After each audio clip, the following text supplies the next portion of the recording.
her look is being called a distraction. They just say, you should change your hair, you should make it straight, because it's too puffy. It doesn't look like Michelle Obama follows her own nutritionary dietary advice.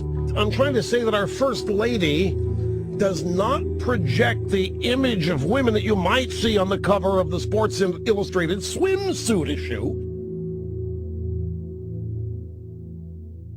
It's really sad to me that society has painted this picture for us as far as what beauty might be. And a lot of Black women are not celebrated because in this culture, it's like people think that lighter is better, lighter is more beautiful. From Black women's curves and the hair and the skin tone, it's not what you see in magazines and in media as the typical US standard of beauty. You see most models are stick thin, hair is usually long and luxurious. I think that we Black women, in terms of beauty, you have to be so comfortable in your own skin in a way that I think other people maybe don't have to deal with as much. People tend to have their own perspective on Black women, what they look like, how they speak, how they should dress, but it is very narrow because it's based on, more often than not, something that was read, something that was told to them or something, but not usually by experience, by saying hello to the Black woman who's sitting there at the coffee shop, saying hello to your neighbor who's a Black woman, and just really getting out there and experiencing it and meeting new people. I think the narrow definitions are just to keep people not feeling good about themselves, which is not cool, but that's why you have to feel good about yourself inside, regardless of what anybody else says. And look at your mama.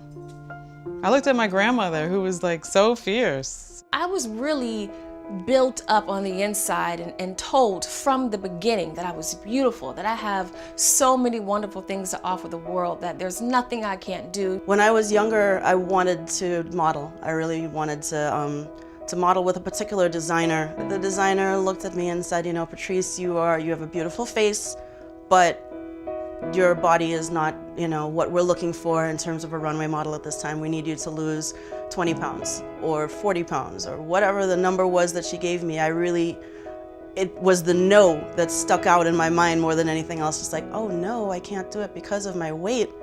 And that, honestly, it sent me into a spiral for a little bit. There was a period in my teenage years and into my college years that it gave me a bit of an eating disorder. I allowed myself to feel that burden of not being good enough for somebody else to make me do unhealthy things in order to achieve a standard that, honestly, I was never able to achieve because it's not a realistic standard for me. There were times that I definitely felt rejected as a Black actress in this industry. I had a manager at one time, when I would try to get in a certain audition, she would say things like, they don't think you're pretty enough. They want this kind of pretty. You're not that pretty like that. So there was a time where I was like, am I really just not that beautiful? I had a white boy say, oh, Tia? Oh no, she's ugly. She has that crazy hair and, she has those thick legs and her lips, they're so big. And listening to him, like I couldn't hear him, list down the things about me that were physically unattractive to him personally as a kid, and then stop and think to myself like, oh my God, is this what people see? It's generally lighter, it's generally longer hair, but that's only a small fraction of who we are. And when it comes to Black women, they don't always take the time to go to the other end of the spectrum, We're more than just that. So for me, that has been my experience, is realizing that I don't need to conform. I'm fine the way I am. Mainstream culture sees things one way, and I think if you live in the world, that things are way wider than one way. You may feel a certain way if you go to the movies, but if you walk down the street, you see yourself. I see myself. When I first moved here from Kenya, I went to Tulsa, Oklahoma, which was quite a shock for me. Some people would say, oh, you're beautiful for a Black girl. I never really knew what that meant. So I tried to fit into this mold that it really wasn't. And you know, I always had the wigs and, you know, the long blonde hair, and I did my makeup a certain way. Kind of tried to avoid the sun to lighten my skin a little bit, just so that I could feel accepted. You have to go from looking at yourself in the mirror and feeling discouraged to looking at yourself in the mirror and having the courage to smile at yourself, to looking at yourself in the mirror and recognizing that this is a beautiful person looking back at you. That has been a realization for me that, you know, you cannot allow outside things to define who you are, because those things are fleeting. They will change always. But who you are is something that you cannot change. And therefore, you have to just accept that and love that. And so going back to what my parents instilled in me is what helped me realize that no one can define me, period. I wasn't looking for my beauty to be defined outside of me. I was waiting for me to figure out what it was. You know, bangs or no bangs. Asymmetric bob, no asymmetric bob. Pink lipstick, coral lipstick. I moved to LA and I just loved the diversity. The diversity really turned me on, and I said, okay, I want to try this. And I started hanging out with what they say Afrocentric people. And I had this really bad weave on.